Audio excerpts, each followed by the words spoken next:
Premier logiciel proposé pour cette visite guidée, celui que j'utilise pour quelques petites associations et comptabilité familiale. Autant vous le dire, je l'ai choisi en 2021, non pas pour ses qualités, mais pour le prix et pour le fait qu'on pouvait l'acquérir pour un prix fixe et sans abonnement. Les prix d'acquisition de licences de logiciels de comptabilité ont explosé en quelques années. Ils ont surtout été remplacés par des redevances mensuelles. EBP était le seul qui le proposait encore à un prix abordable.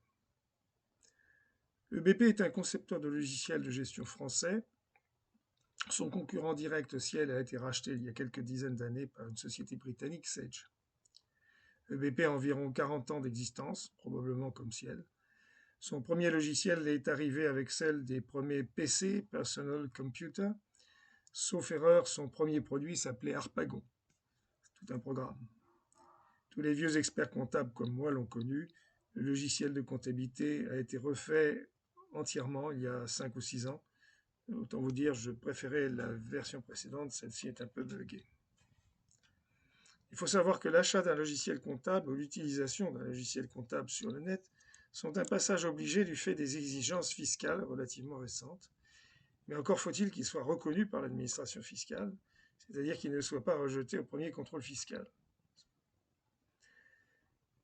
Ce serait plus simple si les logiciels comptables recevaient un agrément de l'administration, mais ce n'est pas le cas, contrairement d'ailleurs à ce que certaines publicités légèrement mensongères laissent penser, laissent croire. La notoriété de BP, tout au moins son ancienneté, donne une certaine garantie de ne pas se faire contester sa validité par l'administration fiscale. C'est un critère de choix assez injuste, je reconnais, pour les nouveaux venus. Lorsqu'on ouvre ce logiciel, je l'ouvre.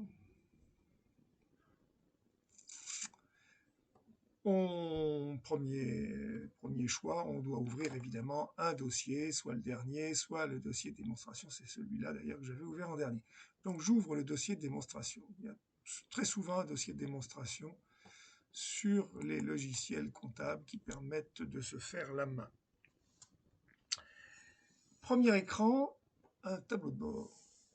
C'est vraiment tout ce que vous voyez sur cet écran, ce n'est que du cosmétique, c'est-à-dire de l'inutile et je dirais du dangereux. Beaucoup de logiciels font ça, peut-être pour vous faire croire que le logiciel va répondre à toutes les questions immédiatement. C'est dangereux. C'est dangereux parce que c'est presque toujours de l'information non contrôlée et surtout non à jour, donc de l'information erronée, ce qui est toujours pire que l'absence d'information. L'information est erronée à cause des dates, à cause du temps qui passe et qui ne s'arrête jamais, à cause des tâches de saisie qui ne peuvent jamais être accomplies en temps réel, c'est-à-dire aux dates exactes des opérations. Pour mesurer les résultats comptables d'une entreprise, on parle d'arrêté comptable, parce qu'il faut arrêter le temps pour que les charges et les produits soient comptabilisés jusqu'à la même date, la date d'arrêté, même lorsque certaines charges ou certains produits couvrent des périodes à cheval sur la date d'arrêté comptable. Nous le verrons en détail lorsque nous aborderons les opérations de contrôle de la comptabilité. Si vous êtes chef d'entreprise, ayez bien en tête que vous ne pouvez pas demander à votre comptable une information immédiate sur votre résultat. Une telle demande doit être anticipée, c'est-à-dire prévue à l'avance, et réclame un certain travail si on ne veut pas que l'information soit erronée. L'obligation légale à laquelle le comptable est préparé, c'est de fournir une information fiable, normalement fiable, une fois par an, arrêtée à la date de clôture de l'exercice. Et cette information n'est fournie que plusieurs semaines, voire plusieurs mois après cette date de clôture. Dans la barre d'outils horizontale, en haut de l'écran, on trouve les titres quotidien, trésorerie, consultation, déclaratif, clôture et favoris. Mais avant de pouvoir utiliser ce menu, il faut avoir préparé le dossier, c'est-à-dire au moins saisi le plan comptable et défini les journaux dont on a besoin. Donc tout cela est dissimulé en haut à gauche, derrière les 3 petits traits horizontaux qui signifient menu sur l'application, la plupart des applications que vous connaissez. On voit qu'on peut créer un nouveau dossier, ouvrir un dossier existant, vous pouvez tout à l'heure le faire déjà. C'est ce que j'ai déjà fait, donc maintenant j'ai ouvert le dossier démonstration. Mais on peut constater, une petite maladresse du concepteur de logiciel, je pense, que le nom du dossier ne figure nulle part. Par contre, il est bien là, il est bien présent lorsqu'on est dans les opérations courantes. Mais dans les opérations de paramétrage, on a un peu oublié ça. On peut faire une sauvegarde rapide, ou plus complète, une restauration, on peut quitter le logiciel, tout ça est très classique. Premier choix nécessaire, les paramètres société. Par société, comprenez entreprise, hein. Tout le monde n'est pas en société. On tombe sur la première ligne, coordonnées, c'est le nom de la société. On vous demande tout un tas d'informations, vous n'avez pas besoin de les renseigner, sauf si vous le voulez, mais vous n'en avez besoin que si le logiciel est utilisé pour d'autres applications, par exemple pour établir les liasses fiscales. Donc le nom de la société. Ensuite, l'identification, même chose, mais ça peut vous être utile de noter le SIRET, la PE, etc. Le trésor public, pareil, des informations administratives. Ensuite, les options comptables, j'ai passé ce qui ne nous intéresse pas, le logo, l'expert, etc. Les options comptables, alors nom d'intérêt que si vous ne voulez pas de certains paramètres définis par défaut par le logiciel, je vais m'attarder rapidement sur le fichier des écritures comptables pour attirer votre attention sur ce fichier qui est destiné à indiquer, donc, ici, l'option est destinée à indiquer le répertoire dans lequel le logiciel doit mettre ce fichier. Donc vous pouvez le changer bien évidemment. C'est un point important à signaler, ce fichier. La réglementation fiscale exige que vous puissiez le présenter lors d'un contrôle fiscal au format TXT, structuré de façon standard par une norme administrative. Donc ça veut dire que tous les logiciels comptables doivent fournir, et le font sans doute, fournir un fichier des écritures comptables selon une norme bien précise et un format bien précis. Alors c'est une contrainte, c'est vrai, il ne faut pas l'oublier de le faire générer par le logiciel en fin d'exercice. Bon, la plupart des logiciels vous le rappellent, mais c'est aussi extrêmement intéressant parce que si vous avez fait générer ce fichier, cela vous assure de pouvoir récupérer l'intégralité de votre comptabilité sur n'importe quel logiciel qui permet d'importer des écritures comptables. Presque tous le permettent. On peut d'ailleurs le récupérer sur Excel. C'est pas très compliqué. Je vous ai dit dans un précédent module que lorsque le nombre de fournisseurs ou de clients est important, il est possible de présenter ces comptes clients et fournisseurs, notamment, dans une comptabilité que l'on appelle auxiliaire. Cela facilite la lecture des autres comptes. Ça désembourbe, ça permet de diviser, c'est un peu comme si vous aviez un gros classeur qui éclatait de documents, et que vous vouliez le diviser en plusieurs morceaux, et ben là vous le diviseriez en 3 au minimum, les comptes généraux, les comptes fournisseurs, les comptes clients. Dans ce cas, le grand livre général ne comporte qu'un seul compte fournisseur ou client, mais ce compte présente uniquement des cumuls d'écriture, il n'est pas lisible. Et les comptes individuels auxiliaires, si on veut, fournisseurs ou clients, sont regroupés dans des grands livres dits auxiliaires. On peut dire individuels, d'ailleurs, si vous voulez. Mais le terme officiel, disons, est auxiliaire. Ces comptes sont dans ce cas dénommés auxiliaires, les autres comptes étant qualifiés donc de généraux. Ici, on voit une ligne plan comptable auxiliaire. Je clique dessus et je vois qu'il y a juste une petite coche à mettre pour gérer les comptes de tiers en auxiliaire. Bon, je passe là-dessus. C'est-à-dire que ça permet de dire au logiciel que lorsqu'il va rencontrer un 401, un 411 ou un autre compte prévu par le plan comptable auxiliaire, il doit les séparer. La rubrique en dessous, plan comptable général, permet de définir, d'indiquer de quel plan comptable on dépend, mais ça, c'est pas très utile, on va le voir. Par contre, elle permet de définir la longueur des comptes. Ici, par défaut, à moins que ce soit d'ailleurs dans le dossier de démonstration, La longueur est prévue à 8 chiffres, complétés à droite par des zéros. C'est-à-dire 8 chiffres fixes, toujours 8 chiffres. 8, c'est un bon nombre. C'est tout à fait correct. Et donc, on complétera à 0 lorsque le compte fera moins de 8 chiffres. Et ça, je vous recommande de le faire parce que lorsqu'on a des numéros de compte à longueur variable, c'est extrêmement mal commode. On peut mal les lire. C'est mal commode. Pour les comptes fournisseurs et clients dans une petite entreprise, on peut opter, alors ici on les a bornés à 15 caractères,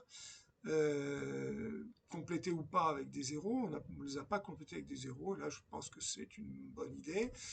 Dans une petite entreprise, souvent, on va commencer par 401 pour les fournisseurs ou 411 pour les clients, et ensuite le nom du fournisseur ou du client, éventuellement abrégé. Voilà, je ne vous parle pas du reste, c'est sans intérêt général. Par la suite, bon, on peut effectivement paramétrer un certain nombre de choses. Quand on a besoin, on vient là-dedans. Les paramètres comptables maintenant. Les paramètres comptables contiennent des choses qui nous intéressent, à savoir donc le plan comptable et les journaux.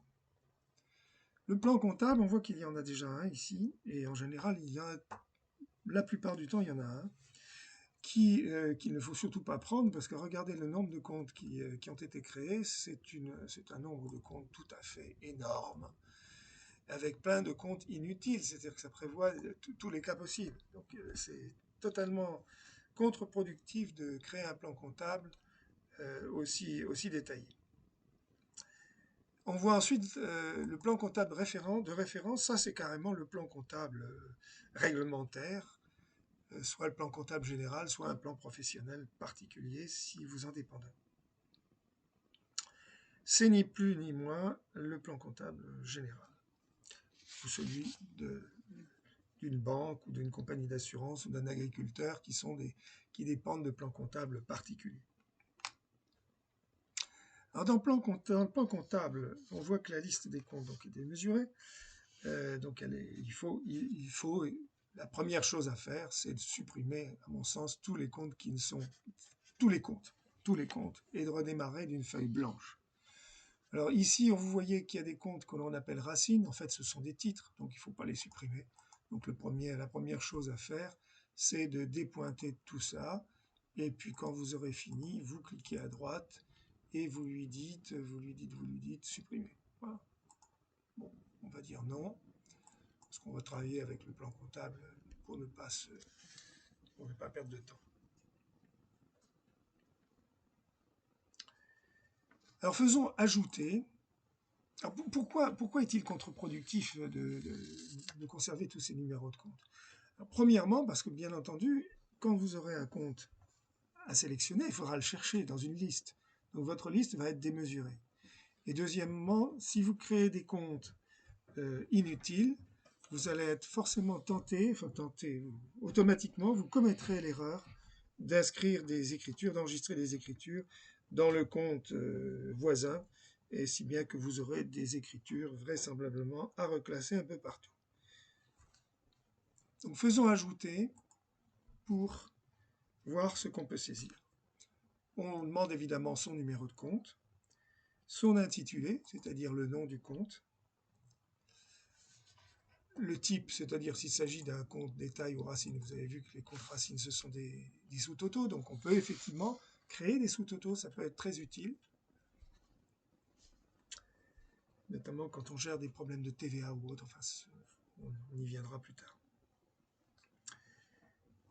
On peut autoriser le lettrage. Alors qu'est-ce que le lettrage d'un compte? C'est le rapprochement par des lettres, ou des chiffres d'ailleurs, entre une facture et son règlement dans un compte fournisseur ou un compte client, en général.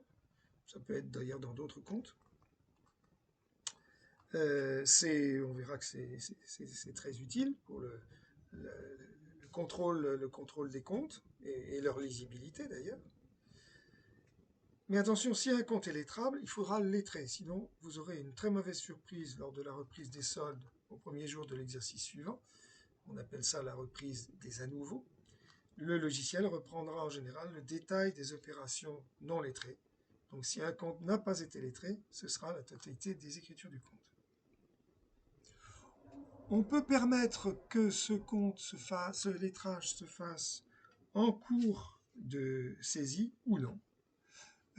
En cours de saisie, certes, c'est un peu plus long, mais ça permet un meilleur suivi des comptes clients et fournisseurs, notamment dans une petite entreprise. Ça ralentit un peu la saisie. Donc si ce n'est pas utilisé, il vaut mieux que le logiciel ne propose pas le lettrage à chaque saisie, donc vous avez l'option, c'est pour ça que vous avez l'option. On peut autoriser le lettrage approché.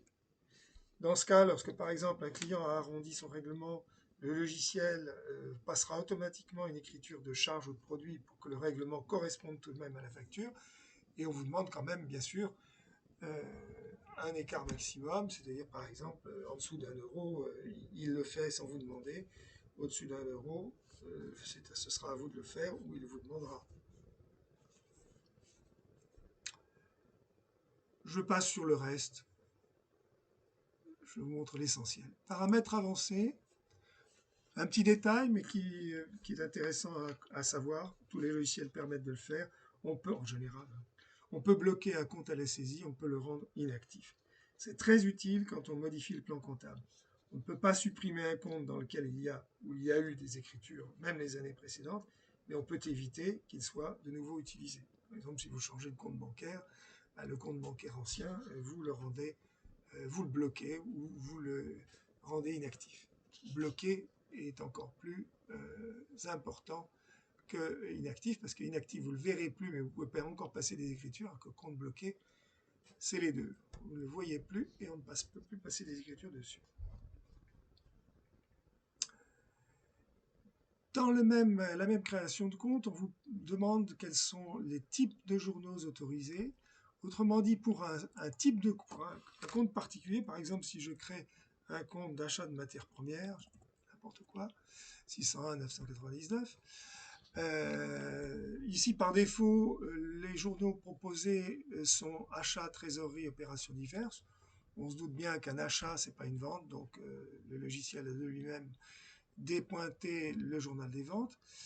Par contre, si je veux, par exemple, lui interdire de passer des écritures dans le journal de trésorerie pour un achat de matières premières, si je veux absolument que toutes les matières premières transitent par un journal d'achat, je vous rappelle qu'un journal d'achat, c'est un journal de tête fournisseur, un journal de vente, c'est un journal de créance client. Donc si je veux que toute facture d'achat soit enregistrée dans un compte fournisseur en dette, il faut que, effectivement, je lui interdise de passer les écritures directement sur ce compte en trésorerie. Voilà l'utilité de ce type de blocage, quelque part.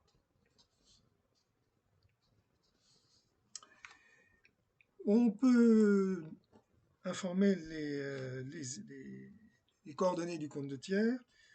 Ça permet de faire des relances automatisées sur des créances non réglées à la date d'échéance, si le logiciel le permet, si on a souscrit les options. Je pense que c'est des options particulières. Pas sûr, mais probable. Je reviens en arrière dans les paramètres comptables pour revenir sur les journaux. Les journaux, il y en a déjà un certain nombre de créés. Évidemment, c'est plus vite fait que de créer des comptes. Et là aussi, il vaut mieux prévoir les journaux qui vont nous convenir, ne pas en créer d'autres. On pourra toujours les créer ultérieurement si par hasard le besoin se faisait sentir. Mais inutile, par exemple ici, les ventes comptoir, j'en ai pas besoin, je les supprime. Comment je les supprime d'ailleurs? Ben, il veut peut-être plus que... Ah si, voilà, je peux le supprimer. Je peux les supprimer s'il n'y a pas d'écriture dedans. Ah, il a été mouvementé, donc je ne peux pas le supprimer. Je vais faire ajouter pour voir ce que le logiciel me demande. Il me demande un code. Un code, vous voyez qu'on a choisi un code à 2 lettres, enfin on peut mettre plusieurs lettres pour les journaux. Je pense que c'est une bonne idée. Moyen mémotechnique, AC pour achat, VE pour vente ou VT, ou enfin ce qu'on veut. Certains logiciels pour achat vont mettre les lettres H et A. Le journal est dit journal d'achat. Pourquoi on demande de quelle nature il s'agit de journal il s'agit? Ben, tout simplement parce qu'on va nous proposer une grille de saisie différente si c'est un achat, au sens large hein, évidemment, ou une vente ou de la trésorerie. La description du journal. Comme pour les comptes, on peut décréter qu'un journal sera inactif. Par exemple, si vous changez de compte bancaire, on va changer de journal également. On a également, on vous propose les racines, de borner vos racines de compte, c'est-à-dire d'interdire tout ce qui n'est pas, enfin tout ce qui appartient à certaines racines. Alors, par exemple, dans un journal d'achat, ils ont proposé qu'on interdise les comptes 41, c'est-à-dire les comptes clients, la TVA sur les ventes, etc. Tout ce qui est vente, par exemple. Mais on peut aller au-delà. Ces bornages, ce sont des garde-fous, bien sûr. C'est des garde-fous peut-être pour vous, mais c'est surtout des garde-fous pour des personnes qui ne seraient pas tout à fait comptables et qu'on lancerait sur de la tenue de comptabilité. Ça permet de les laisser sur un chemin avec des bords bien marqués. Ici à droite, on vous propose un certain nombre d'options, c'est-à-dire qu'on peut revoir dans la grille, au moment où on saisit, on peut changer ces options. D'abord le numéro de pièce, elle peut être manuelle, continue sur l'exercice ou continue sur la période. Je peux la laisser manuelle, enfin personnellement je préfère la laisser manuelle, enfin bon, on peut la laisser continue sur l'exercice. Le prochain numéro de pièce, je peux le paramétrer, c'est-à-dire lui dire que, par exemple, si je suis dans le journal des achats, je vais mettre A pour achat 001. Voilà. Est-ce qu'il l'a enregistré? Non. Ah oui, non, il fallait que je valide, oui, c'est ça, je n'avais pas vu. La validation en bas, je valide. Qu'est-ce qui lui plaît pas encore? Ah ben il veut que des chiffres. Bon. Ensuite, évidemment, une écriture à plusieurs lignes. Ce serait bête, si vous pouvez l'éviter, d'écrire les lignes d'en dessous s'il y a certaines choses qui peuvent se reproduire de la ligne du dessus. Par exemple, les numéros de pièces. Donc on lui dit que le numéro de pièce, quand vous l'avez sur la première ligne, il va la recopier sur la suivante. Les dates, le numéro de document. Et pour le libellé de l'écriture, il vous propose soit de noter l'intitulé du compte saisi, soit le libellé de la première ligne. Alors, l'intitulé du compte saisi, bon, ça ne sert à rien. Hein, je vous renvoie au sketch de Fernand Reynaud, mais c'est peut-être un petit peu vieux pour vous, sur les belles oranges pas chères. Peut-être que sur Internet, on trouve l'histoire. C'est évidemment l'histoire d'un vendeur à qui on explique qu'il ne faut pas écrire n'importe quoi, toute une tartine sur une petite ardoise publicitaire. Ici, on vend de belles oranges pas chères. Bien sûr que c'est ici, pas ailleurs, etc., etc. Bref, le libellé, c'est tout ça, c'est pour vous dire que le libellé, ça doit être utile. Bon, s'il n'y a rien à dire pour expliquer l'écriture, ça peut être l'intitulé du compte saisi, pourquoi pas, ou ça peut être rien du tout. L'intitulé du compte saisi, pourquoi pas.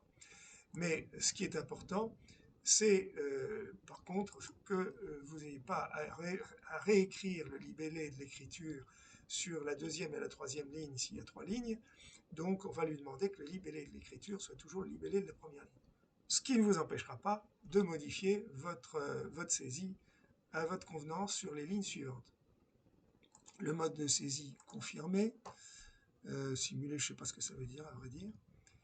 La contrepartie, alors la contrepartie concerne un journal de trésorerie. Si je suis en journal de trésorerie, on me propose effectivement une contrepartie ligne à ligne, c'est-à-dire ou une contrepartie quai de journal. La contrepartie ligne à ligne est celle qui est logique, c'est qu'à chaque fois que vous enregistrez une recette ou une dépense, la contrepartie de la recette et de la dépense, par exemple, je règle un compte fournisseur, je vais débiter un compte 401, eh bien automatiquement le logiciel va me proposer de créditer le compte bancaire. Et bien sûr, si je lui donne le numéro de compte bancaire, donc je vais lui donner un 512, il n'y a que celui-là qui est créé, voilà. il va créditer le compte 512-100 si je lui dis de le faire. Si maintenant, cet épier de journal, alors le logiciel ne l'a pas proposé parce que c'est quelque chose de vétuste. Autrefois, lorsque la comptabilité était manuelle, on avait tendance à économiser le nombre d'écritures et on enregistrait au journal de banque, et pas seulement d'ailleurs au journal de banque, que les totaux des encaissements qu'on trouvait sur le journal de banque lui-même, on enregistrait sur le grand livre, je veux dire sur le compte, que les totaux et des recettes ou des dépenses. Aujourd'hui, ça n'a pas de sens d'économiser des écritures, surtout que ça va nous empêcher de les pointer avec le relevé bancaire. Et donc, il faut effectivement avoir sur le compte bancaire, pour que ce soit utile, pratiquement le reflet, à l'inverse, bien sûr, des débit égale crédit, de ce qu'on va trouver sur le relevé bancaire.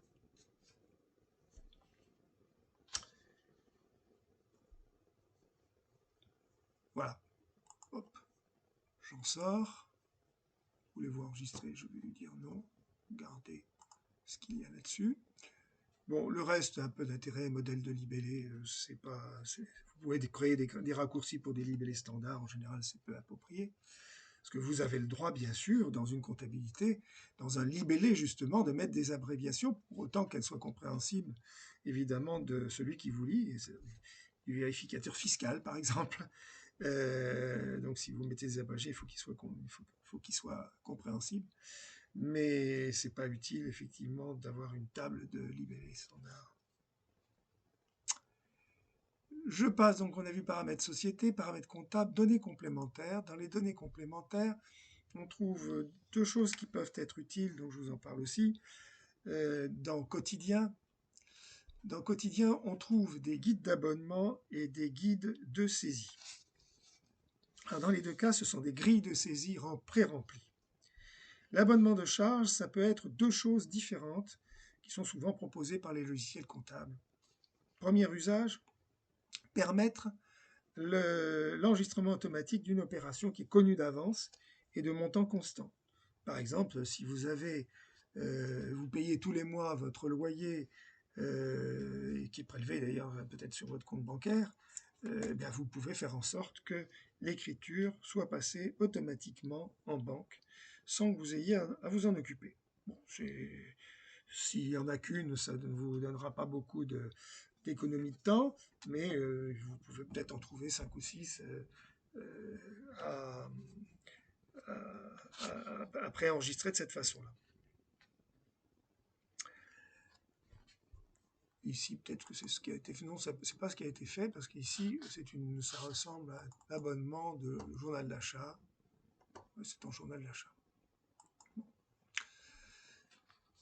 Deuxième usage, le guide d'abonnement, c'est pour créer. Alors là, c'est une opération purement de gestion. Ce n'est pas une opération comptable. C'est pour vous permettre d'étaler une charge annuelle qui est connue d'avance sur tous les mois de l'exercice, pour vous permettre d'avoir, mois par mois en général, la connaissance progressive de votre résultat. Par exemple, vous connaissez d'avance les amortissements des immobilisations, je dirais au moins dans leur grande masse, hein, approximatif, peut-être pas avec les dernières acquisitions, mais vous les connaissez avec les amortissements des années précédentes. Donc vous pouvez les diviser par 12 ou par 11 d'ailleurs. Si par exemple vous êtes fermé au mois d'août, voilà, ici je vais enregistrer un guide d'abonnement. Donc d'abord je lui donne un nom, déjà un code. Hein. Alors, je sais par exemple, je peux mettre. Ah oui, il n'est pas saisissable. Bon, je ne sais pas pourquoi il n'est pas saisissable. Peut-être parce que je peux le saisir qu'à la fin. Bon, je ne sais pas trop. Le libellé, bon, ce sera par exemple dotation, amortissement. Enfin, on ne va pas dire dotation parce que ça permettrait de le confondre avec une opération comptable. Abonnement, amortissement. Il faut bien comprendre que toutes ces écritures, il faut les faire disparaître en fin d'année. Ça n'a aucun intérêt de les maintenir. Je voudrais mettre un journal abonnement, AB. Est-ce que je peux le créer? Est-ce que je peux le créer? Oui, je peux l'ajouter. Voilà. voilà, AB, et je vais lui mettre, c'est une opération diverse, et ce sera abonnement. Abonnement de charge. Alors l'abonnement de charge, c'est le terme consacré, et je vais l'enregistrer. Voilà, il est créé. Donc ici, je vais avoir le journal d'abonnement. Vous voyez que j'ai une fréquence possible. Bon, toutes les semaines, je ne pense pas que ce soit très utile. Par contre, ici, mensuellement, on me propose les mois où l'écriture doit être passée. Je vais par exemple décocher le mois d'août. Je lui fais OK. Le complément de libellé sous forme de date, j'en ai pas besoin. Tous les 1 mois, bah oui, là en l'occurrence c'est mensuel, mais je lui ai quand même décoché le mois d'août, c'est-à-dire quand il passera au mois d'août, il ne prendra pas. Et je vais enregistrer ici, par exemple, un compte 68, je prends n'importe quoi, dotations, amortissements, avec une écriture 11 000 € par exemple, et puis ensuite je vais créer un compte. Là aussi, j'ai peut-être intérêt à créer un compte 9999, voilà, par exemple comme ça, à créer un compte d'abonnement. Alors là, il veut pas dans une grille de saisie, il ne me saisit pas, il ne me permet pas de saisir. Non. Bon, tant pis, je vais mettre 28, un compte 28 ou n'importe quoi, 11 000 €. Voilà, cette écriture-là, elle sera divisée par 11. Non, je l'ai déjà divisée par 11, pardon, c'est ce qui va être passé tous les mois. Voilà, et quand j'ai fini, je fais enregistrer. Voilà. Et l'avantage de le passer dans un journal d'abonnement, c'est qu'en fin d'année, vous pourrez, d'un seul trait de plume, supprimer le journal d'abonnement. Vous aurez supprimé toutes vos écritures d'abonnement qu'il est inutile de conserver. Le guide de saisie, c'est différent. Le guide des saisies, c'est pour vous aider à saisir une écriture comptable. Alors ici, évidemment, c'est exactement l'inverse de ce qu'il faut faire, c'est de créer un nombre absolument impressionnant de guides de saisie. Ce n'est pas une bonne chose. Pourquoi ce n'est pas une bonne chose? Parce que ça peut être justifié, par contre, de créer un guide de saisie pour une opération complexe, comme par exemple d'enregistrer une opération de paie qui comporte 10, 12, 15 lignes. D'enregistrer une déclaration de TVA lorsque vous avez une déclaration complexe avec 3 ou 4 taux différents. Enfin, même s'il n'y en a que 2. Mais par contre, c'est totalement contre-productif de faire ce qu'ils ont fait là. Par exemple, de saisir, de vous donner une grille de saisie pour, on va voir à quoi ça ressemble, voilà, pour l'entretien et les réparations, pour vous dire un entretien et réparation, c'est juste pour vous dire que le compte, c'est 615, parce que le reste n'a aucun intérêt. Inutile de créer ça, parce que d'une part, quand vous allez devoir utiliser la grille de saisie, il faudra sortir du journal, passer en grille de saisie dans un autre menu, rechercher la grille de saisie dans une liste, et vous voyez que si cette liste est celle-là, bonjour. Il faudra ensuite adapter le libellé, parce que le libellé n'est pas inscrit, et puis donc trouver dans cette liste de saisie la bonne grille. Donc, surtout ne pas le faire. Alors, on peut, évidemment, si on a quelque chose de particulier, je ne sais pas, par exemple, si chaque facture que vous établissez à un de vos clients comporte 5 ou 6 rubriques différentes que vous voulez avoir en comptabilité, effectivement, ça justifie la grille de saisie. Mais dans tous les autres cas, c'est vraiment contre-productif. Toujours dans le quotidien, vous avez une grille, une rubrique trésorerie dans laquelle se trouve la création de raccourcis, mode de règlement, mode de paiement. Bien sûr, là, il y en a trop aussi. Hein. En fait, il y a tout ce qu'on veut là-dedans. Il ne faut pas garder ça, il faut garder juste ce dont vous avez besoin. Ça vous permettra, avec 2 lettres, de choisir rapidement le mode de règlement et d'éviter d'avoir à taper dans le libellé le mode de règlement. Donc, vous ne taperez pas chèque ou virement, vous sélectionnerez le mode de règlement. Bon, je passe sur le reste qui ne nous intéresse pas. Lorsque vous voyez le mot maintenance Ça correspond souvent à des traitements informatiques pour corriger des anomalies, soit des anomalies que vous aurez vous-même créées, soit des bugs du logiciel. Jusqu'à présent, mais j'en ai pas, vous avez compris, je ne fais pas une utilisation intensive de ce logiciel, mais je l'utilise quand même depuis 2 ans. J'ai rencontré des bugs. À chaque fois, ils ont été résolus par le logiciel, par des petites routines. C'est pas trop mal fait. Je reviens pour l'utilisation du logiciel. Je clique sur retour à l'application et je reviens sur la première rubrique quotidien. Alors le quotidien, dans l'esprit du concepteur, c'est la saisie des opérations. Ça aurait été plus clair d'inscrire saisie, mais enfin bon. Dans la liste du quotidien, il y a saisie de journal. C'est ce qui est évidemment le plus fréquent, de saisir effectivement un journal, une écriture.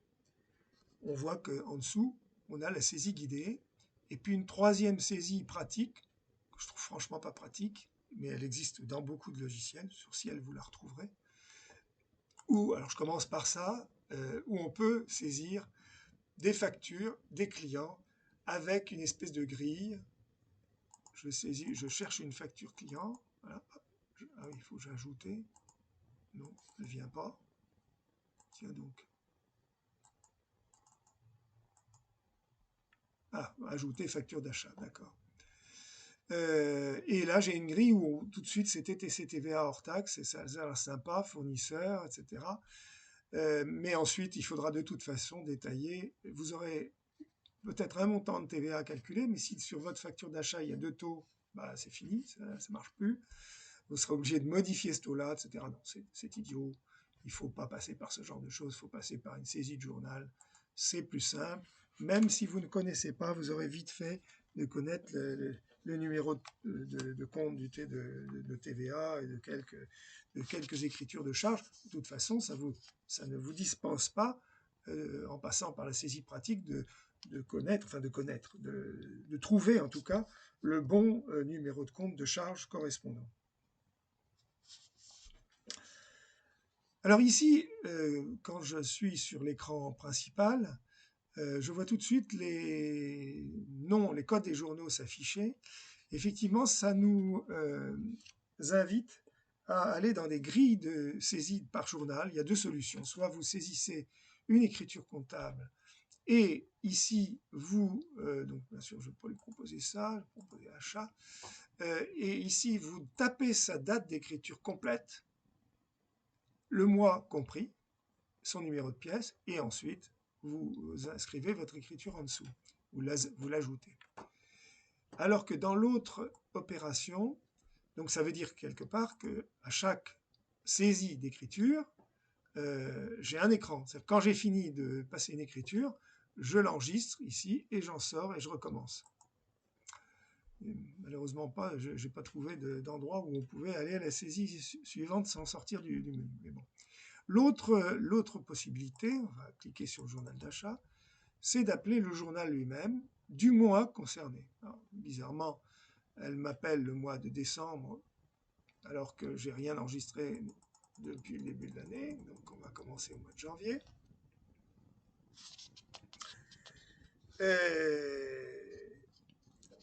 Et ici, donc, je vais pouvoir ajouter mes écritures.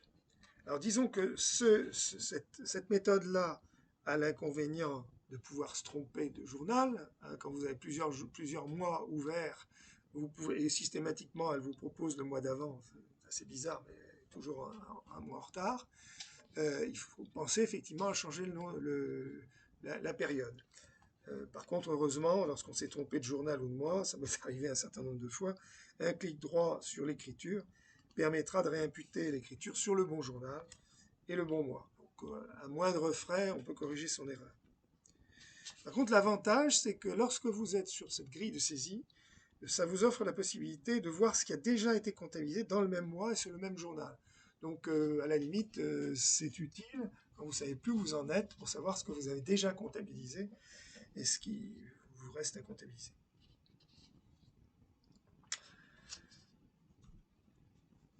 Donc ici, on voit l'exercice. On y reviendra, mais l'exercice, ce logiciel permet non pas de passer des écritures sur un logiciel, sur un exercice clôturé. Vous voyez qu'ici, il me dit bien que l'exercice 2019 est clôturé, il sera ouvert en lecture seule. Alors là, il me permet de l'ouvrir, mais sans le modifier. Voilà le journal, enfin les journaux de l'année d'avant. C'est l'avantage de ce logiciel, c'est qu'on a l'historique sur je ne sais pas combien de mois, a priori assez long. C'est très utile quand on est en consultation, bien sûr, pas en saisie. En consultation. En saisie, c'est l'inverse, on ne veut surtout pas déborder sur l'exercice précédent ou l'exercice d'après. Alors quand on arrivera au mois de janvier 2021, on pourra ouvrir l'exercice 2021 et passer des écritures sur l'exercice 2021. Mais là, pour l'instant, on ne peut pas puisqu'il n'est pas ouvert. Donc on peut ajouter, alors l'icône, enfin le bouton ajouter n'est pas très utile parce que je peux très bien cliquer là-dessus et je fais exactement la même chose que si je faisais le bouton ajouter.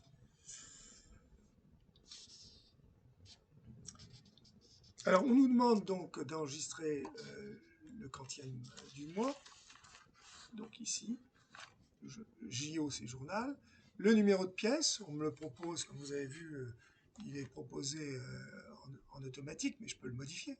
Je peux, là carrément, si je veux mettre A001, je peux le faire, il ne m'empêchera pas. Le document, ça c'est assez pratique, il me permet d'enregistrer, a priori c'est ça c'est ça l'usage, le numéro de facture du fournisseur, le numéro de facture du fournisseur qui n'est pas un numéro de pièce chez vous, qui est un numéro de pièce dans la comptabilité du fournisseur. Mais évidemment, c'est utile si vous voulez dialoguer avec lui sur une facture en retard ou je ne sais pas quoi. Il faut avoir noté son numéro de facture. Donc c'est utile de le noter. Le numéro de compte, le libellé, c'est-à-dire la description de l'opération, si on a besoin d'écrire, le débit, le crédit. Et comme je suis sur un journal d'achat ou de vente, donc de dette fournisseur ou de créance client, il me propose une date d'échéance, c'est-à-dire la date à laquelle je devrais payer le fournisseur ou à laquelle le client devrait me payer. Je ne sais pas à quoi ça sert, je n'ai pas d'informations.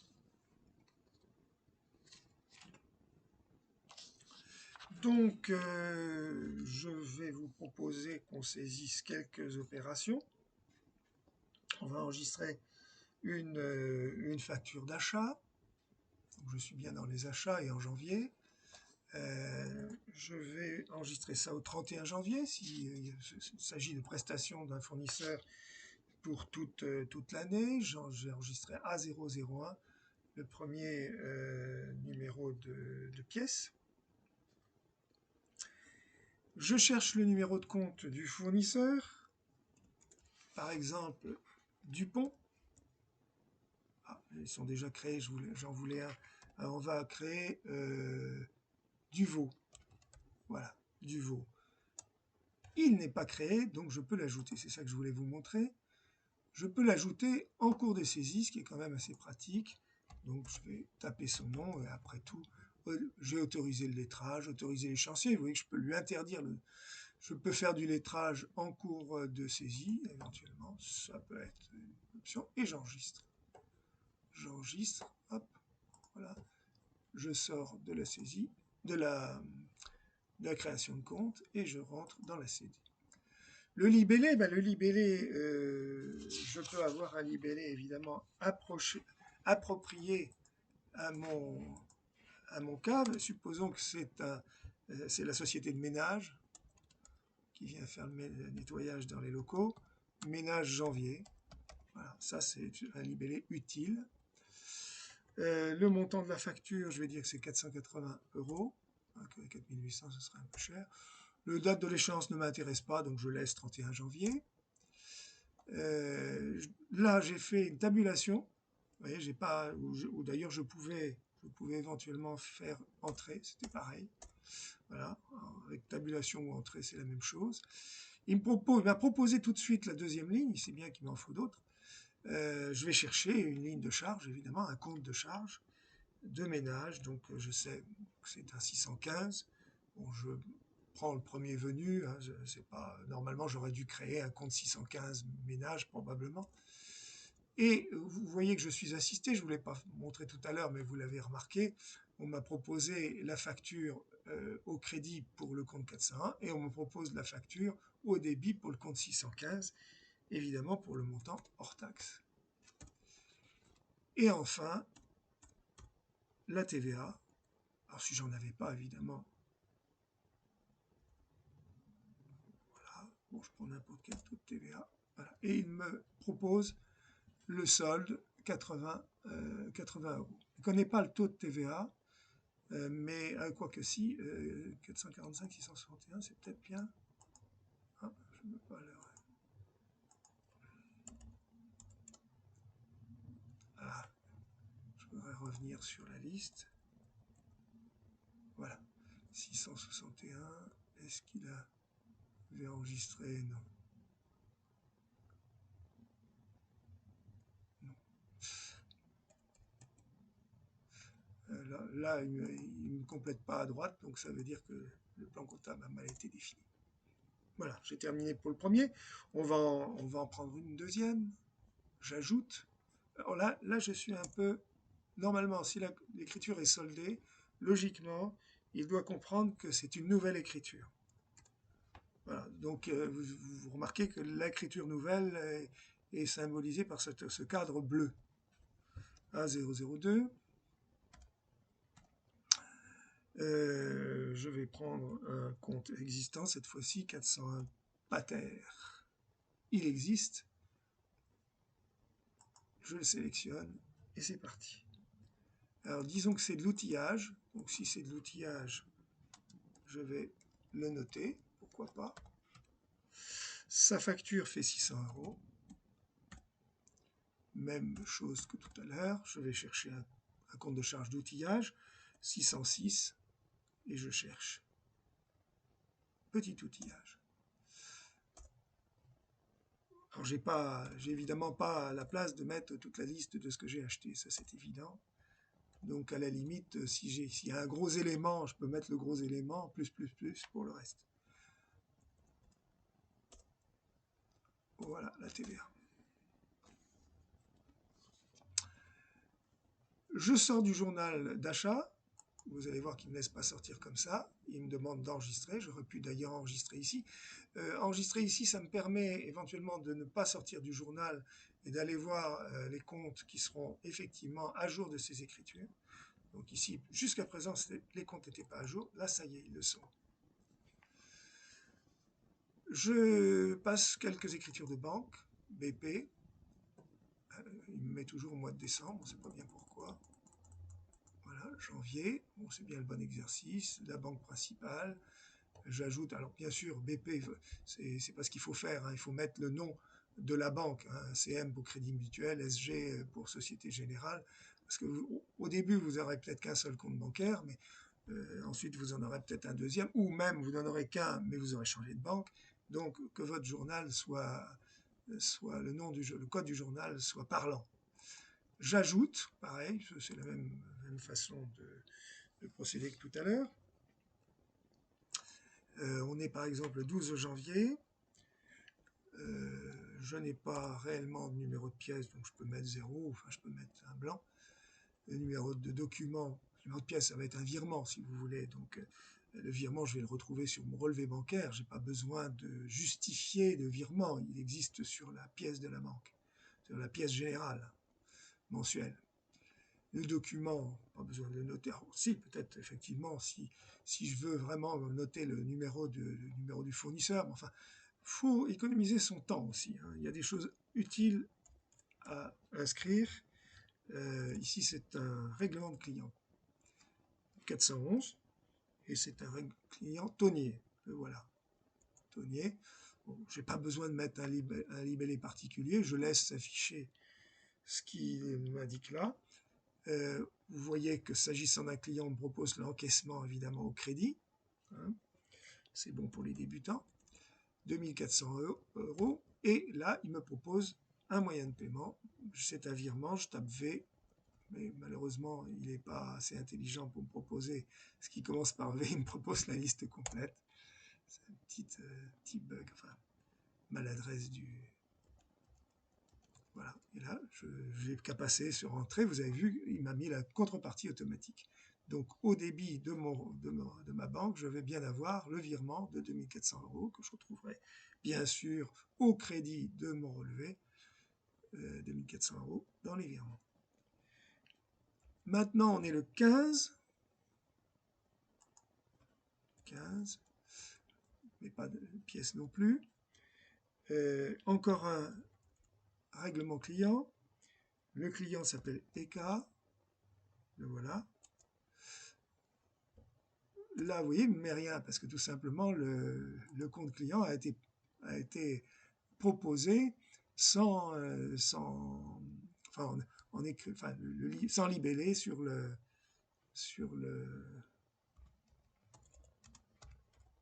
c'est dans les journaux. C'est assez, je suis en train de réfléchir, mais je dis une bêtise. Ça ne s'explique pas pour la raison pour laquelle il ne note pas le libellé. 300 €, c'est encore un virement. Alors, si vous ne faites que des virements, on peut faire en sorte que par préférence, il vous affiche virement. Et vous voyez qu'ici, il me propose, tout à l'heure il ne l'a pas proposé, parce qu'il faut que le plan comptable prévoit, il me propose la liste des factures qui existent pour ce client. Et il me propose en fait de le lettrer. De le lettrer, c'est-à-dire j'ai fait un règlement de 300 €, enfin j'ai reçu un règlement de 300 €, ben je dis que ça correspond à cette facture de 300 € et je le lettre. Voilà. Et comme tout à l'heure, il m'enregistre la contrepartie. Sans que Ah oui, par contre, joli, il me propose le libellé, un libellé qui ne va pas. Bon. Ah oui, mais je vois pourquoi, parce qu'effectivement, il n'est pas sorti, on est toujours dans la même pièce. Il m'a fait ça, c'est un bug que j'ai rencontré souvent. Il m'a remis dans la même pièce et du coup, je suis encore au 15 alors que je voudrais bien être au 12. Enfin bon, voilà, il me met tout au 12. Laissons comme ça va être gérable quand même, mais c'est pas convenable. J'en sors et je passe au journal des ventes.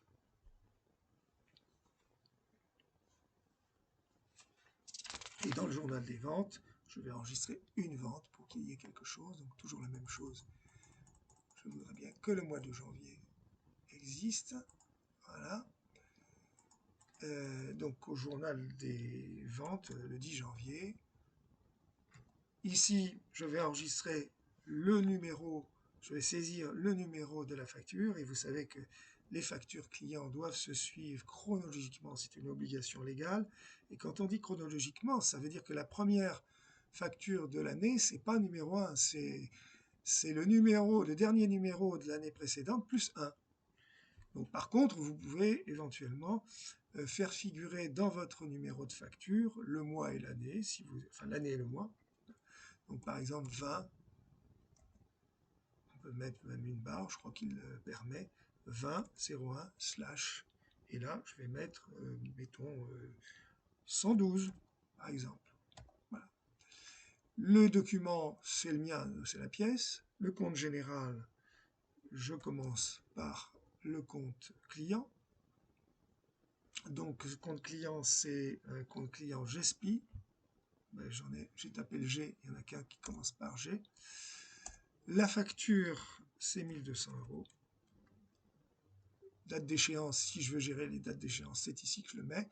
Hein, s'il doit me payer dans un mois, je mettrai 20 février. Ensuite, un compte de vente. Il me propose, d'ailleurs, il ne me propose rien là par contre, il me laisse me débrouiller tout seul. Il n'a pas fait pas comme tout à l'heure. Il y a peut-être quelque chose à paramétrer pour ça. C'est un compte de vente, alors c'est un compte de sous-traitance. 704 500 par exemple. Voilà. Là par contre, ah oui, une fois que j'ai saisi le libellé, il m'indique bien de quel côté je dois mettre ma facture. 1000 €. Enfin, vous le savez bien sûr. Simplement, on peut être distrait à certains moments, on peut ne plus se souvenir qu'on est en train d'enregistrer une facture client, on vient d'enregistrer les achats, c'était l'inverse, donc on a le droit à la distraction. Le logiciel nous aide à ne pas être trop distrait. Voilà. et me saisit le solde. Bon, je ne vous cache pas que dans le menu de saisie, d'ailleurs vous venez de le voir, on est souvent victime de petits bugs. J'ai mis longtemps à m'habituer, par exemple, au fait que lorsqu'on tape le numéro de compte en entier et qu'on valide en faisant, si par exemple ici, je tape 704 500, hein, avec même le nombre de zéros, je fais entrer, paf, il passe à côté, il ne me le valide pas. C'est un peu agaçant. On doit passer obligatoirement par la liste déroulante. On s'y habitue. Lorsqu'on fait une modification dans une écriture de banque, c'est-à-dire si par exemple je vais faire une écriture, bon là je suis dans les ventes, je vais enregistrer, voilà. Et si je voulais faire une modification dans les écritures de banque, à nouveau sur le mode descente, il tient, il doit paramétrer peut-être pour ça, j'en sais rien. Lorsqu'effectivement on fait une modification, si par exemple je fais une modification ici, les 4000 €, alors évidemment, bon, il y a les lettrages, donc je ne vais pas le faire, je ne vais pas continuer, mais vous allez me croire sur parole, la contrepartie ne se met pas automatiquement. Bon, rien n'est bloquant, c'est juste énervant, c'est pas. Bon, tous les logiciels ont leurs petits bugs.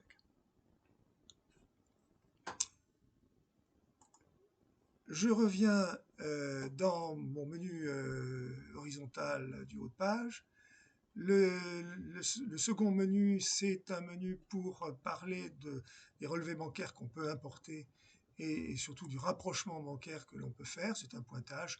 On le verra plus tard. Je ne rentre pas dans ce menu, d'autant plus qu'il faudrait plus d'écriture. Par contre, nous allons aller dans les consultations et c'est un menu charnière. On fait beaucoup de choses dans ce menu. C'est aussi dans cette rubrique qu'on imprime, qu'on édite, je vais dire, parce qu'on peut éditer en PDF ou éditer, imprimer sur papier. De toute façon, c'est toujours intéressant de commencer par le PDF. Les journaux, le grand livre et la balance. Recherche d'écriture, on est dans les journaux. Les écritures, c'est les journaux. Et ils sont a priori affichés tous dans la fenêtre de droite. Ils sont tous affichés pour autant qu'ils n'aient pas été filtrés. Car on peut filtrer. On peut sélectionner ce qu'on veut et ce qu'on ne veut pas. Ici, on a tout l'exercice, il n'y a aucun filtre, tout va bien. Pour être sûr qu'on est dans un filtre neutre, effectivement, on peut réinitialiser les filtres. Voilà.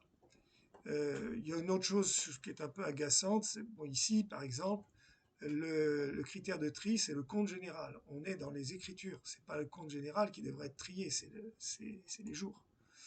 C'est les journaux et les jours. Bon, peu importe. On a donc le journal d'à nouveau qui est en premier. Ensuite, on trouve le journal d'achat, journal de banque, journal de vente. Ils sont par ordre alphabétique. Et si je veux sortir un journal sur papier ou sur PDF, je fais imprimer la liste. Ça fait bizarre. Imprimer, mais c'est la façon la plus simple, et exporter. Alors imprimer, bien sûr, hein, pas de souci, exporter. Là, vous avez les filtres. C'est-à-dire, vous pouvez à nouveau filtrer tout ce que vous voulez. Vous voyez, s'il n'y a pas de filtrage, vous avez un tri par date et par numéro de pièce. On vous permet d'avoir toutes les écritures, uniquement les écritures validées. Alors si je mets que les écritures validées, je ne vais avoir que les à nouveau. Donc il faut que je lui dise que je veux,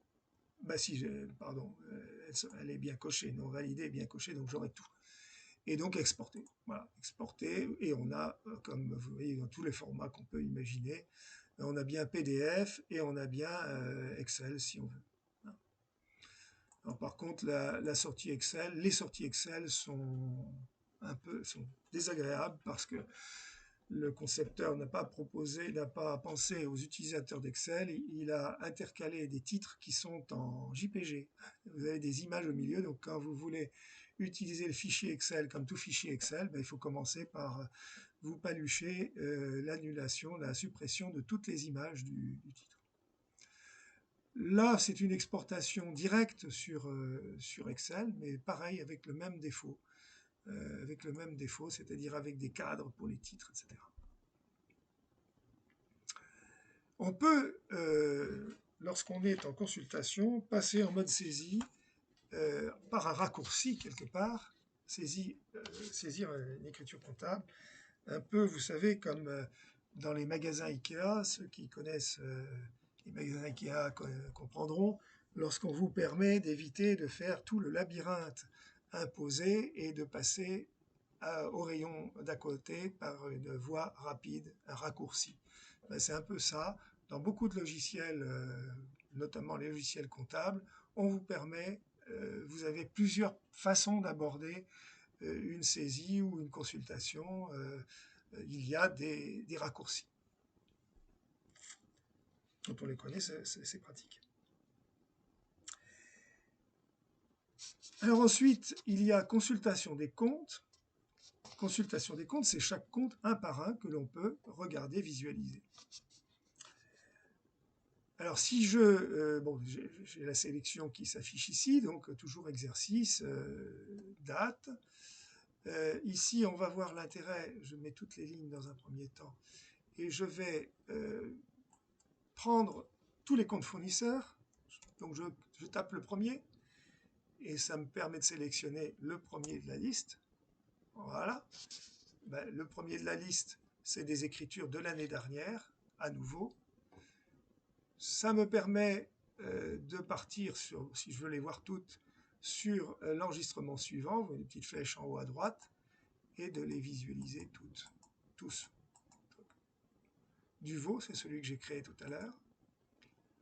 Interpub, BI, Pater. Voilà. On va voir maintenant les clients. Parce que les clients, il y avait des choses intéressantes, c'est justement le lettrage. Alors je peux prendre, bien sûr, si je connais le premier compte 411, je fais ça, je peux choisir mon compte. Hein, je peux choisir Tonnier, par exemple. Alors Tonnier, justement, est un très bon exemple. Tonnier, alors vous voyez qu'ici, j'ai choisi de faire apparaître toutes les lignes, mais vous allez voir l'intérêt du truc. Tonnier, vous avez vu qu'on n'a pas pu le lettrer à la saisie. Ce n'était pas prévu. Alors, on peut le lettrer à la consultation des comptes. La première opération, c'est de pointer les lignes qui se correspondent. Et puis ensuite, on a, alors peut-être qu'il y a un clic à droite, un clic droit, non, le clic droit ne permet pas de faire, mais par contre, ici, vous avez plus d'actions et lettrer. Il vous propose une lettre, bon, pas de raison de refuser, hein, il vous propose 3 lettres, il les change tout le temps. Vous aurez dans un même compte, vous n'aurez jamais les mêmes lettres. La date de lettrage, bon, on s'en fiche, hein. C'est aujourd'hui, c'est pas grave, je valide. Et je peux très bien, maintenant, faire en sorte de n'avoir à l'écran que les factures non réglées, c'est-à-dire les 1570, et je lui demande des écritures non lettrées. Ligne non lettrée, j'ai que la facture qui n'est pas payée. C'est celle qui en gestion m'intéresse parce que c'est celle qu'il faut que je relance auprès de mon client. Alors faites attention parce qu'une fois que vous avez mis ça, vous l'avez tout le temps. Bon, si les écritures en général, les écritures non lettrées, si elles sont correctement lettrées, s'il n'y a pas eu d'erreur de lettrage, alors attention parce que lorsque vous avez un fournisseur qui vous fait toujours le même montant de facture tous les mois, entreprise de ménage par exemple, vous allez avoir possiblement des erreurs de lettrage. Donc c'est là qu'effectivement il faut revoir, il faut bien vous assurer de ce que vous avez réglé et de quel numéro de facture vous avez réglé. Enfin, quel numéro de facture vous avez réglé. Il ne faut pas vous contenter de faire le premier entrée, le premier sorti. Alors surtout lorsqu'il s'agit d'un client. Alors là c'est le cas classique. Vous lettrez votre montant de règlement avec la dernière facture, qui est toujours la même, et puis 1 an et demi après, au moment d'ailleurs où probablement vous changez le tarif, vous lui faites un peu évoluer sa facture, et là vous vous apercevez qu'il y a 2 factures qui ne sont pas réglées, enfin il y en a une qui n'est pas réglée, qui ne sera jamais réglée, parce que lui, il a considéré qu'il l'avait déjà réglée, il les a pas toutes saisies. Donc il faut faire très attention quand un client vous règle, de lire ces consignes de règlement, c'est-à-dire vous dire, quand il vous dit « je vous règle la facture 115 », c'est pas la facture 116, c'est la facture 115, ou l'inverse d'ailleurs. Il faut effectivement respecter ces consignes dans le lettrage pour vous apercevoir qu'il a peut-être oublié une facture précédente dont il ne vous a pas signalé le règlement. Voilà. Le suivant, alors là j'enregistre mon règlement, mon lettrage. Enregistrer les modifications. Je suis passé au suivant. Pourquoi il est déjà en 413? Je reviens en arrière. Voilà, oui, parce que c'était le dernier. Là, j'ai un 1200 € d'un client qui me doit 1200 €. Là, j'ai le client EK qui me devait 300 € en plus des 1800 et il m'a réglé les 300 €. Donc, on a vu qu'on a pu le lettrer. Et vous voyez que, effectivement, si j'ai fait apparaître les écritures non lettrées, j'ai bien que cette facture non lettrée. Voilà. Alors quand vous... bon, je pense que là c'est bon. Dans les consultations, vous avez également, je pense qu'il est temps de passer là-dessus. Si, dans les consultations, malgré tout, il y a un point. Je reviens dans les recherches d'écriture, dans les filtres. De toute façon, c'est la même chose d'ailleurs dans la consultation, dans le grand livre interactif, les filtres sont absolument identiques, donc on peut le voir ici. Méfiez-vous effectivement, quand vous éditez le grand livre, de bien avoir toute l'année. Par contre, là aussi, vous pouvez éditer un grand livre avec un lettrage, avec uniquement les écritures non lettrées. Donc tout ce qui est toute facture payée, pour le montant évidemment exact, ne seront pas dans votre grand livre. Ça peut être utile si c'est un grand livre que vous imprimez pour de la gestion, pour vérifier les soldes de vos comptes et autres. Mais par contre, en fin d'année, il vous faudra penser à ce que toutes les lignes soient... réinitialiser les filtres, vous voyez, en cliquant sur réinitialiser les filtres, il me change ce genre de choses pour qu'on ait... On peut avoir aussi, on peut lui demander de ne pas avoir... de ne pas avoir d'avoir les comptes soldés ou non soldés. Si je mets non soldés, ça veut dire que tous les comptes qui existent, qui ont été soldés, un compte client qui aura réglé toutes ses factures, n'apparaîtra pas dans mon grand livre. Évidemment, c'est pas bon quand on veut imprimer la totalité de ces écritures en fin d'année. Il faut qu'on ait tout. Centralisation des tiers, pour l'impression, effectivement, je peux lui permettre de séparer le grand livre en grand livre auxiliaire et grand livre général, comme on a vu tout à l'heure. La fonction recherchée a une utilité. Les filtres, vous voyez, ne filtrent pas le libellé. Vous pouvez filtrer les montants. Je ne sais plus où, mais normalement, est-ce qu'on peut filtrer les montants d'ailleurs? Non, même pas. Non. Donc effectivement, les montants, on peut les retrouver dans la fonction recherche. Hein, si vous voulez retrouver les 300 € tout à l'heure, par exemple. Oui, alors vous voyez, là, il y a une erreur de filtre. Et si je réinitialise le filtre, il ne me fait rien. Il me prend que le mois de décembre. Donc il faut que je mette janvier pour qu'il me donne quelque chose. Voilà. Et j'ai demandé les écritures de 300 €. Eh bien voilà, il me sort mes deux écritures de 300 €. Voilà. Et si je veux lui demander, si je tape ECC pour avoir même chose EK, eh bien vous voyez, il me sort le libellé dans lequel il y a ces trois lettres ECC, c'est évidemment le fournisseur EK. Je fais réinitialiser. Non, mais ça ne réinitialise pas la recherche, donc il faut l'enlever. Et puis, comme d'habitude, il ne faut pas oublier de remettre janvier, sinon il ne va pas. Voilà. Voilà. Toutes les lignes, contenus mouvementés. 19,046. 19,046. Voilà, ce que je voulais vous montrer ici, c'est que quand j'affiche mes journaux, le total des écritures, débit et crédit fait 19,046,98. Et je retrouve bien dans le grand livre ce même total. Ce qui veut dire qu'en tout cas, j'ai bien les mêmes informations dans les deux. Si effectivement j'ai supprimé des comptes soldés, dans les deux, j'aurai aussi le même montant, mais ce ne sera pas bon pour imprimer une comptabilité complète.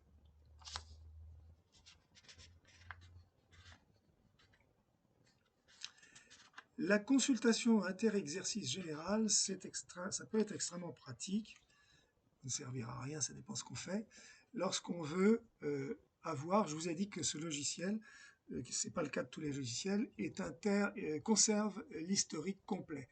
Dans beaucoup de logiciels, on a l'historique, mais il faut sortir du dossier pour aller dans un fichier archive. Là, l'archive est vivante, sauf qu'on ne peut pas modifier bien sûr, mais on peut consulter les écritures sont accessibles de la même façon que vous pouvez y accéder, vous pouvez accéder aux écritures de l'année en cours, vous pouvez accéder à celles des années précédentes. Si vous êtes en train de, par exemple, regarder vos contrats d'assurance, vous pouvez avoir envie de voir ce que vous avez payé comme prime d'assurance il y a 2 ans. Eh bien, la consultation inter-exercice vous permet effectivement de sortir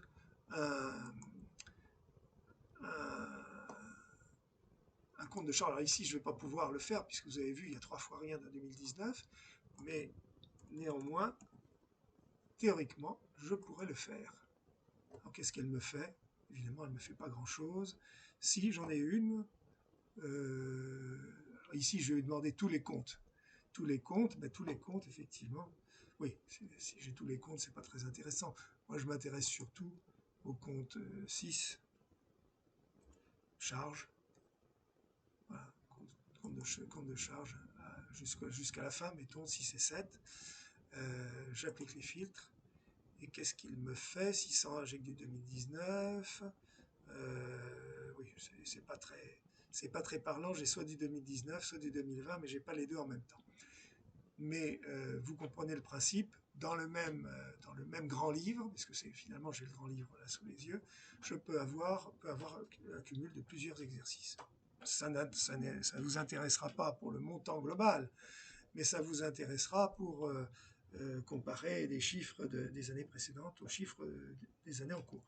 On peut avoir le même souci quand on est en train de négocier avec un fournisseur, qu'on lui dit écoutez, je vous ai laissé un gros chiffre d'affaires ces dernières années, ben vous pouvez même très rapidement lui dire combien sur les 3, 4, 5 derniers exercices vous avez facturé, vous avez fait de chiffre d'affaires avec lui. Alors bien sûr, il faudra sélectionner le journal des achats, par exemple. Ben oui, parce que sinon, vous allez avoir les règlements avec. Les règlements, journal des achats, et vous voudrez avoir le compte 401, Bureau Vallée, par exemple, juste lui. Alors, effectivement, soit j'ai que lui, voilà, Bureau Vallée, avec Bureau Vallée. Je ne vais pas appliquer les filtres, voilà, il faut que j'applique les filtres, sinon ça ne marche pas. Et là, j'ai tous les achats, y compris apparemment, il y avait en 2019, il y avait un avoir pour Bureau Vallée. Donc globalement, je sais que j'ai eu 1596 € de chiffre d'affaires avec lui. Voilà. Dernier état, c'est le journal Grand Livre Balance, ben, c'est la balance. Alors ben, la balance, elle doit avoir le même défaut que tout à l'heure, c'est-à-dire qu'on a encore le mois de décembre qui est programmé par défaut. J'applique les filtres et je vois afficher ben, la liste de tous les comptes actifs avec les soldes, avec les cumuls débits, les cumuls crédits et les soldes. Et vous pouvez voir que mon total est toujours de 19 046,98. Une chose que je n'ai pas montré aussi, c'est que quand vous êtes dans le grand livre, c'est les filtres, quand vous... Ah bah oui, à chaque fois il fait la même chose. Je remets janvier. Quand vous êtes dans le grand livre, bien vous pouvez accéder très rapidement.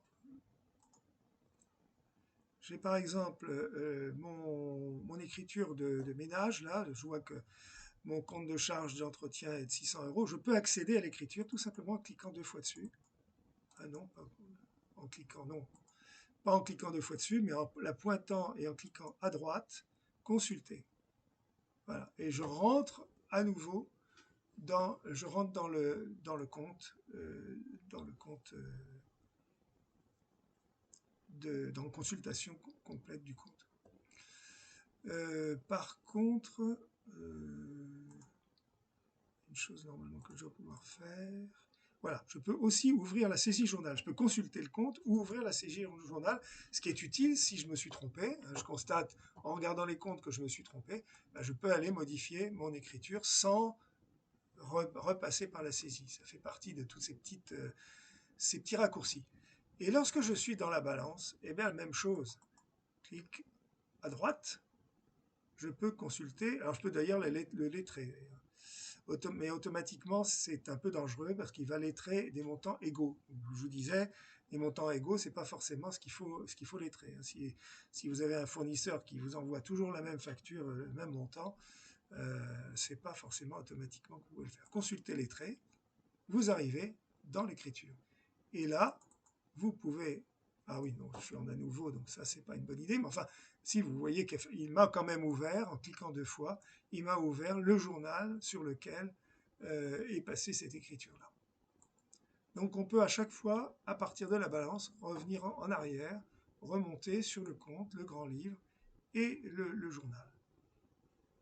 La balance inter-exercice général, c'est la même chose que la consultation inter-exercice. Honnêtement, je ne vois pas trop l'application. Avoir le total des charges sur les 4 dernières années, je ne sais pas trop si ça peut être utile, mais enfin, pour ça existe. Donc, il faut savoir que ça peut être utilisé. Dans la barre de menu, on a encore 3 options, déclaratif, clôture, favori. Déclaratif, c'est pour éventuellement faire ses déclarations de TVA. Personnellement, j'utilise jamais les déclarations de TVA calculées par les logiciels de comptabilité. Il existe un assez grand nombre de cas différents. Les logiciels ne prévoient pas tout. Il est quelquefois difficile d'ailleurs de comprendre ce qu'ils ont fait. Alors que, bon, on peut pas forcément facilement, mais on peut toujours faire sa déclaration de TVA à partir des comptes. Pour la TVA sur vente, lorsque l'entreprise ne réalise que des ventes de biens et que le fait générateur de la TVA et la facturation, c'est le seul cas simple, c'est facile, hein, pour autant qu'on ait bien créé des comptes de vente et de TVA séparés. Pour chaque taux de TVA, on trouvera les éléments à déclarer dans les soldes de compte. Inutile de le demander à un logiciel. Lorsqu'il s'agit d'une entreprise qui réalise des prestations ou des travaux, c'est l'encaissement qui est fait générateur, donc ça c'est plus compliqué parce que l'encaissement on ne l'a pas en direct en comptabilité, il faut aller le chercher par des filtres justement, par des fonctions de recherche, des fonctions de filtre. Alors ça peut être d'ailleurs très très compliqué dans certains cas où dans la même entreprise, sur les mêmes factures, on peut trouver 3 taux de TVA différents et même une partie exonérée. Un summum de la difficulté, ce sont les entreprises, vous trouverez peut-être quelque chose de plus compliqué, les entreprises d'installation de climatisation, parce que la climatisation, contrairement aux autres matériels, c'est un matériel qui reste au taux de 20%, même quand on l'installe dans une habitation. Donc sur la même facture, vous avez du 20%, vous avez du 10% pour l'installation, et s'il y a des opérations, des choses qui sont relatives à l'économie d'énergie, vous avez du 5,5. Donc 3 taux de TVA, c'est un petit peu, c'est sportif pour faire la déclaration de TVA, mais il y a toujours des solutions. Mais les solutions ne se trouvent que pour autant qu'on les a mises en œuvre dans le plan comptable. Il faut prévoir au moment de la préparation du dossier tout ce dont on va avoir besoin. C'est ça la difficulté, c'est que de l'information, pour l'obtenir, il faut la préparer. Il faut demander, se mettre en œuvre l'outil qui permette de la préparer. Si vous demandez à votre comptable au débotté une information que sa comptabilité ne peut pas donner, il va vous mettre un certain temps pour l'obtenir. Ça me rappelle ce gérant de station-service qui avait demandé à son comptable combien de pneus Michelin il avait vendu l'année d'avant, sur des véhicule de tourisme. Le comptable a dit, bah, écoutez, monsieur Michelin, j'ai Kléber Colomb, j'ai tout dans l'achat de pneus. J'ai un compte achat de pneus, mais j'ai tout, donc il faut trier. Bon, bah, faites-moi ça. Et le gars a mis quand même 15 jours pour le faire. Et quand il est revenu voir le chef d'entreprise lui a dit, ah non, mais attendez, là, j'ai pas pu attendre pour négocier avec Michelin. je n'ai plus besoin de votre truc. Et oui, l'information, on en a besoin à un moment donné, c'est toujours urgent. Donc, il faut le prévoir en avance. La déclaration d'impôt société, alors ça, c'est encore pire. Je ne vois pas l'utilité de passer par le logiciel. Aucune économie de temps non plus. Par contre, c'est vrai que si vous devez générer le fichier des écritures comptables, c'est ici que ça se passe. Le fichier des écritures comptables, exporter le fichier des écritures comptables, il va vous le calculer, et vous pouvez lui demander, bien sûr, éventuellement, l'exercice d'après. Voilà. Janvier à décembre, il l'exporte, et il va vous le mettre, vous voyez dans quel users, mon nom en l'occurrence, document, et puis il va vous le mettre là-dedans, parce que vous lui avez dit, par contre vous pouvez le changer, vous pouvez lui dire de le mettre dans le répertoire qui vous intéresse. Je vous recommande ce fichier parce que c'est excellent comme moyen de sauvegarde. Justement, lorsqu'on parle de sauvegarde, tous les logiciels quels qu'ils soient, nécessitent une sauvegarde, parce qu'on peut perdre ces données. Donc, non seulement vous devez faire la sauvegarde que le logiciel va vous demander de faire en sortant du menu, mais je vous suggère très vivement de procéder à une exportation de toutes les écritures, alors, éventuellement, comme on l'a vu, en format Excel, ici, exportation, exporter tout, ça convient, mais vous pouvez aussi, ce sera peut-être plus difficile ensuite si vous n'y êtes pas habitué à le remettre en format Excel, mais le fichier des écritures comptables est plus complet que n'importe quoi. Il comporte par exemple les intitulés de compte, alors que le fichier des écritures comptables ou le grand livre ne comporte pas les intitulés, parce qu'il y a une table annexe qui est le plan comptable. Le fisc a voulu avoir tout ce dont il avait besoin. Et donc avec le fichier des écritures comptables, vous êtes sûr de pouvoir redémarrer sous n'importe quel logiciel après. Donc personnellement, je recommande ce fichier des écritures comme moyen de sauvegarde qui vous permet de ne plus pas dépendre de votre éditeur de logiciel si jamais il avait un problème.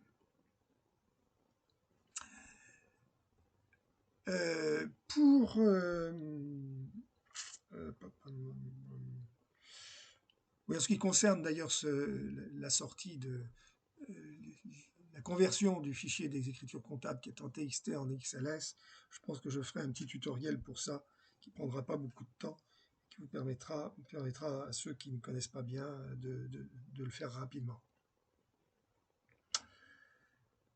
Vous avez également clôture. Clôture, ça ne sert qu'une fois par an, pour clôturer l'exercice et générer les soldes à nouveau, c'est-à-dire les soldes à reprendre au premier jour de l'exercice suivant. Alors, comme c'est une opération qu'on ne fait qu'une fois par an, on consulte l'aide en ligne souvent avant d'y procéder, et avec beaucoup de précautions, et après avoir fait, effectuer une sauvegarde pour pouvoir revenir en arrière en cas de problème.